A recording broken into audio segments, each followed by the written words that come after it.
Welcome to this edition of the Mayor's Report for Livermore. I'm your host, Splen Splendorio. Joining me today is Mayor John Marchand from that incredible city of Livermore. Welcome, John. Always good to be here, Splend. All right, what do we got at the top of the show? What's your mayor's choice? Well, this is one of the really cool, fun things that we have about Livermore. As you know, Robert Livermore, our namesake, was known throughout the region for his kindness and his generosity. And I believe that spirit continues to exist within the DNA of our community. So earlier this week, I was at a celebration of the Kindness Flowers Project. And I had not heard of this, but just to underscore what a small, weird world this is. So when we moved here, there was the Granada Pharmacy. And so then there was my younger son, his dentist was Molly Ann Fisher. She was the local pediatric dentist. So in this next chapter of her life, Molly Fisher has this Kindness Flowers Project, and she's been doing it for several years now.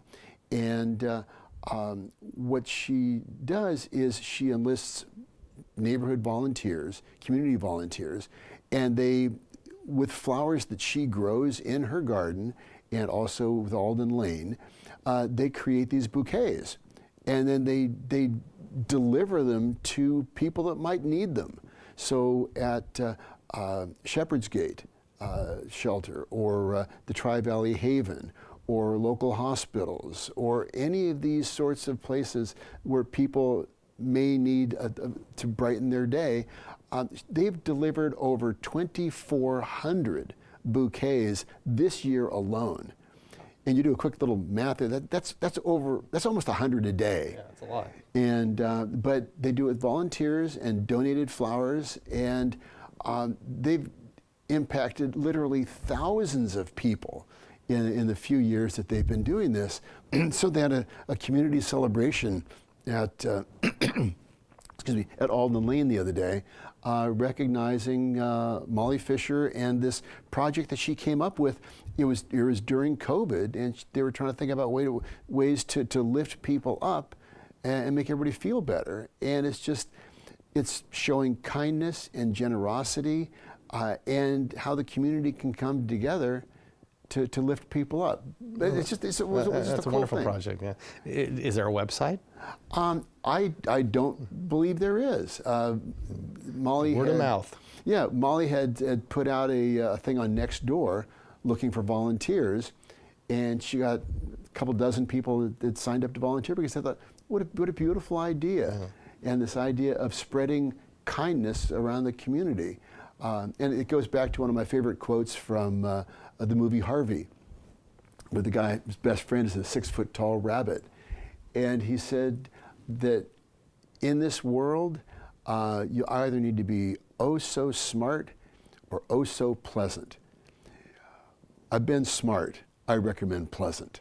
You may quote me. And that was a line from Jimmy Stewart. And I just love that, because it's about that kindness and being pleasant and supporting the community. So it's a wonderful thing. Well, thanks, John, for sharing that story. That's a wonderful story. Well, and it's Livermore born. It really is. And the young Molly's daughter, it turns out, she worked at Granada Pharmacy, and she was there when she worked she was in high school.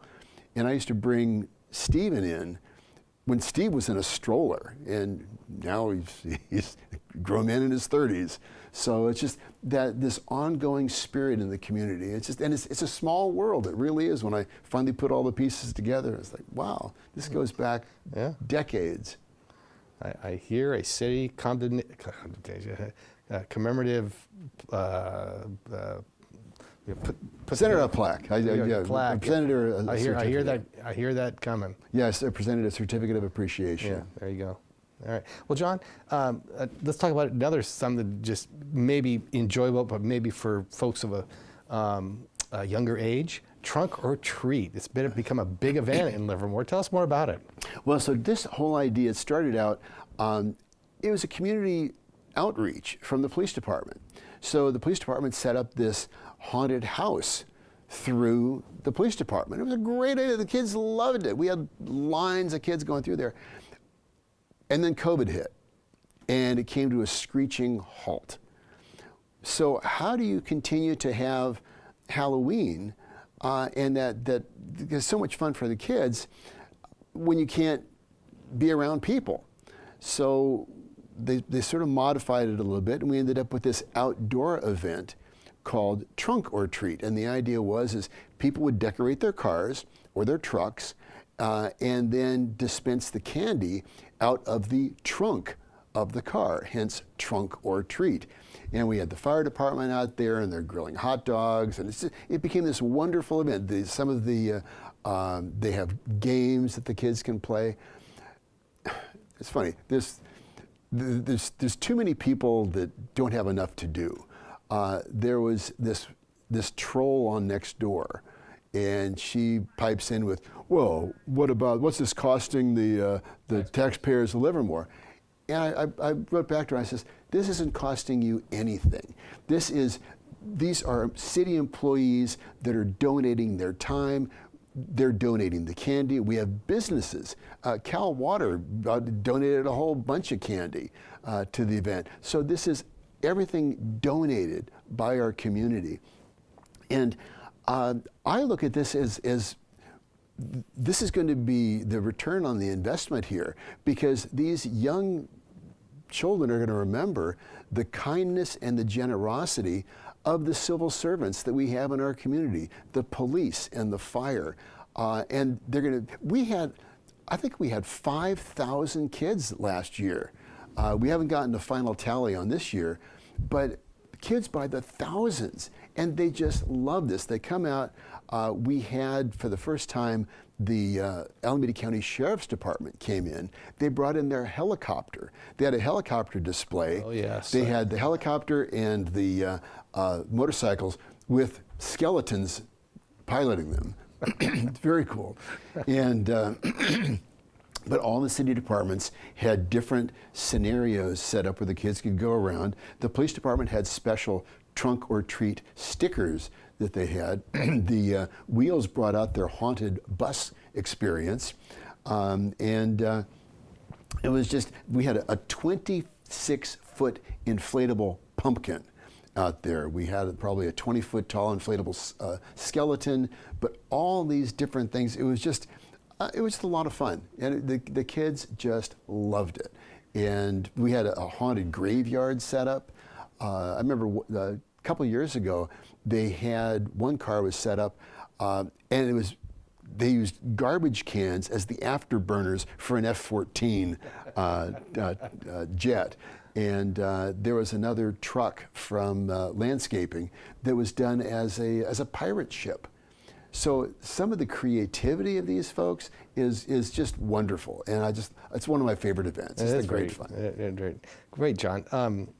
Do you mind if I change the subject? Because I do want Yes, I do, actually, because we're having fun here. I know we are having fun, but there's more fun in downtown yes. than what Trunk or Treat did, which was by City Hall and the Yep. police station and stuff.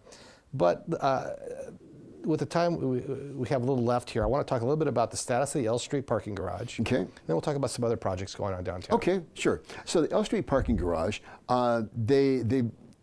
we have inspectors on that, and they were inspecting, and they realized that there was a problem on the top deck. So they had to come back, re-pour the top deck. But that's over 450 parking spaces, because we're replacing the 500 that were on the lot where the depot was. So the only way to accomplish the necessary housing on the site and the parks and the open space and the parking, the only way to do that was to go up. And so that's why we've got this parking structure. It's going to have parking technology to monitor the available parking. So there's an app right now where you can check and see where there is parking available in the downtown. And there's going to be landscaping upgrades along Veterans Way. We're going to have smart parking and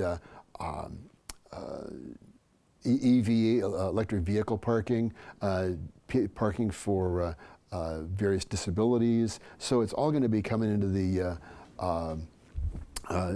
right there at the parking structure. They're going to be doing the exterior finishes in the next couple of weeks, and they're working on the mechanical, the electrical, the equipment installation, site work, concrete. There's going to be a brick arch commemorating some of the history for that area. So a lot of really cool stuff for a parking structure. You saw the decorative metal work that's being done in the elevators. So it's going to be a great addition to the downtown, because what we heard from everybody in the city was that they wanted more parking so they could come down and enjoy our amazing award-winning downtown. Right, it is amazing. And when is there a completion date or a grand opening? We're looking for the end of November. Yeah, so very cool. We would have hoped to get it in October, but there's just too much stuff going on, and so I'm looking for next month. Well, that's going to be wonderful for the merchants. Yes, just in time Just for Christmas. Wow, that's great. And for Hanukkah and all the other holidays. All right, well, John, I want to talk a little bit more about downtown, but we're going to take a short break. We'll be right back on this edition of the Mayor's Report for Livermore.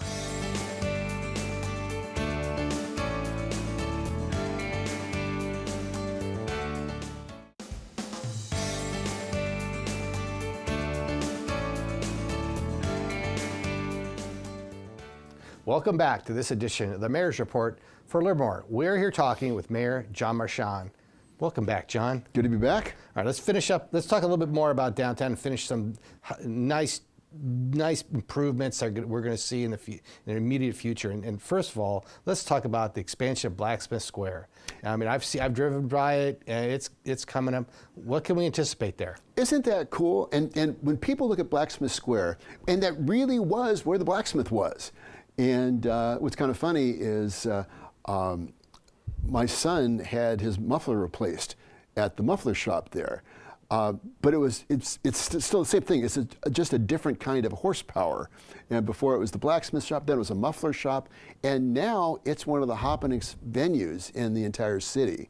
And what people don't realize is that the original North building, which is right at the corner, and the building just south of that were built almost 100 years apart. But they looked identical. You never would have guessed that the southern building was built in the 60s, when the other one was built at the turn of the previous century. So as this has gone down and they continue to build it, you can't tell where the original building was and where the new ones are. Madden just did a wonderful job with the architecture and the whole way that all that was implemented. So there's going to be 15,000 square feet of retail and restaurant space. So new businesses are coming in. The one-story buildings adjacent to the current shops, that's going to be done by the end of this year. And then there's going to be a three-story building finished in the spring. And then the second-story restaurant is going to have rooftop dining overlooking Veterans Park and Stockman Park. Also coming in, the first signed tenant is going to be Doppio Zero, which is an Italian restaurant that's got locations around the Bay Area. It's an award-winning Italian restaurant. That's information is dzpizzeria.com, and that's going to be coming in. There's Stockman Park and Veterans Park. It's just going to be, with Blacksmith Square, it's going to be an amazing place for the community to come together. You can never have too much pizza, right? So it turns out that Tony Gimignani, who has been voted the #1 pizza maker in the world 13 times. From Castro Valley and also from North Beach. Yeah, he's also in North Beach. But he's going to be coming into, this is his first restaurant in the Tri-Valley, and it's going to be at Legacy Apartments down the ground floor there, real close to the Breakfast Club. So he's going to be coming in. So we'll have the world champion pizza maker here. He's got Detroit style, New York style, Sicilian style, a thing called grandma style. So all these different, he's got antipasta, salads, desserts, but that's going to be coming in. Sounds like just 2 or 3 meals at your house for a week. It's just great. Yeah. So all these things coming into the downtown. So Blacksmith Square, Legacy, great things are coming in. All right. Now, do you want to talk a little bit about the status of the Eden Housing Project? Absolutely, absolutely. So Eden Housing is, as you know, after a 7-year battle in the courts with CEQA lawsuits and referendums and initiatives and everything else, the courts finally ruled that no, this is the city operated perfectly within all the legal guidelines, that administrative decisions like Eden Housing are not subject to referendums, because that would be like referending the purchase of a fire engine. It's an administrative decision. We went through the policy years ago. So the appellate court ruled in the favor of the city of Livermore, and they're looking forward now. Eden Housing is now looking forward to securing the financing to make this work. The tax credit financing is very competitive, and they actually had to turn back $70 million in tax credit financing because of the litigation. So with that, they're going to start the remediation on the site. As you know, there's contaminated soils on the site, so they're going to start that process going. And then once that's completed, then they can start the construction of the Veterans Park. And we've got over $1 million in funding from Congress on that, from Eric Swalwell. And so we can start moving all of that ahead, and housing for people that need it in our community, family housing for people that live and work here. Great. God, that's good news. All good news. John, let's talk a little bit about regional planning. And can you tell our viewers a little bit, what is Plan Bay Area? Okay, Plan Bay Area is this idea that's put out by the Metropolitan Transportation Commission, the MTC, and the other agency that everybody's heard of is ABAG, the Association of Bay Area Governments. And this is sort of an overarching plan, sort of like a general plan that the city does, but this is for the region. And it's called Plan Bay Area 2050. It's a long-term housing, economic development, and transportation for the region. And it's going to be interesting to see how this, it's open up right now for public comment, but over the last few years, post-COVID, the population of California has actually dropped a little bit from its all-time highs. So it's going to be very interesting planning this, because previously we've just been planning on how do you plan for more and more growth. Well, now we need to look a little more carefully about where we need to have people, where the transit is going to be, the transportation, because we've got more people coming over the Altamont now. So it's this regional planning effort, and they're looking for public comment period right now, and that's going to be, the draft is available for public review, and comment is open through December 18th. But it's looking to focus on lessons that we've learned over the last 3 years of development, and then how do we develop in a smarter way?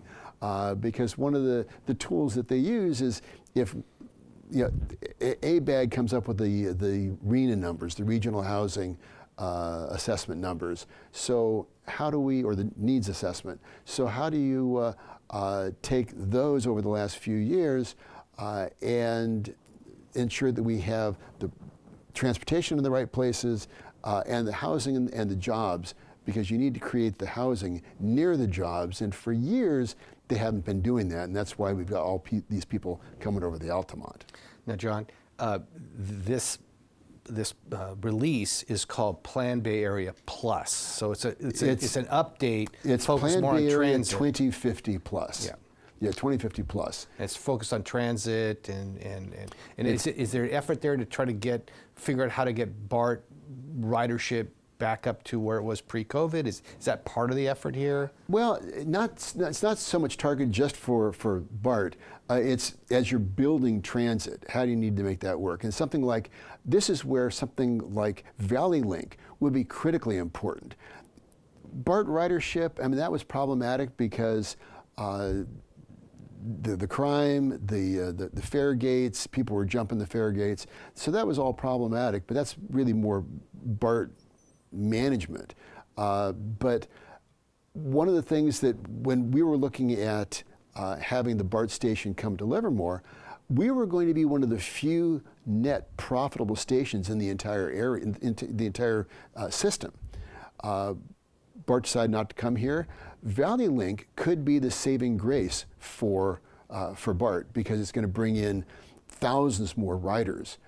What's interesting is SB 63 may actually hinder Valley Link coming in because as it allows BART to develop on their lands. So if they develop on land that was dedicated for parking for Valley Link, that eliminates the ability to Valley Link to provide parking for its customers. The other thing that complicates matters is the county just was considering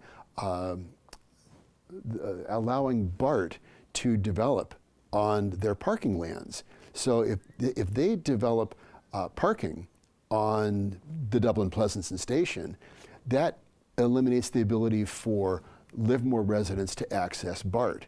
Well, one of the reasons, the justifications for Livermore to continue paying BART tax is because we have access to BART. If they eliminate the parking, we no longer have access. So it eliminates the requirement that we should have to pay for parking because we would no longer have access. Okay. So it gets real complicated. Real complicated. But John, we have a few minutes left and we need to touch on one very important subject, and that is events in Livermore coming up, especially during the holidays. Can you highlight those for us? Okay, we've got the 28th Tri-Valley Veterans Day Parade and band concert. That's going to be November 9th. And it's going to be starting at 1 p.m. at 301 Main Street in Pleasanton, right across from the Veterans Center. And that's where the parade starts. It's going to be the U.S. Marine Corps is going to be the theme this year. They're celebrating their 250th anniversary. We've also got the Civic Center Libraries hosting Spirit in Motion, Native American Cultural Celebration. That's going to be Sunday, November 16th from 2 to 4 at the Livermore Library, at the main library. It's going to be, we're going to be honoring the Native American culture through music and dance. There were, I believe, 40 Miwok villages in this area several hundred years ago. The Miwoks and the Ohlone to the west. It's in collaboration with the Tri-Valley Native American Center. It's going to feature traditional performances that showcase the richness of the Native American heritage. They'll experience an afternoon of culture and art and community connection. And then finally, mark your calendars because on December 6th, Saturday night, the Holiday Lights and Sounds Parade starts at 6 o'clock on December 6th. And you'll be in that parade, won't you? I will be there. Oh, you will. I'll be in the Veterans Day Parade as well. Thank you, John. Thank you for being here with us and updating us. I'm Splendorio. Join us for the next episode of the Mayor's Report of Livermore right here on Tri-Valley TV. Thank you so much for watching.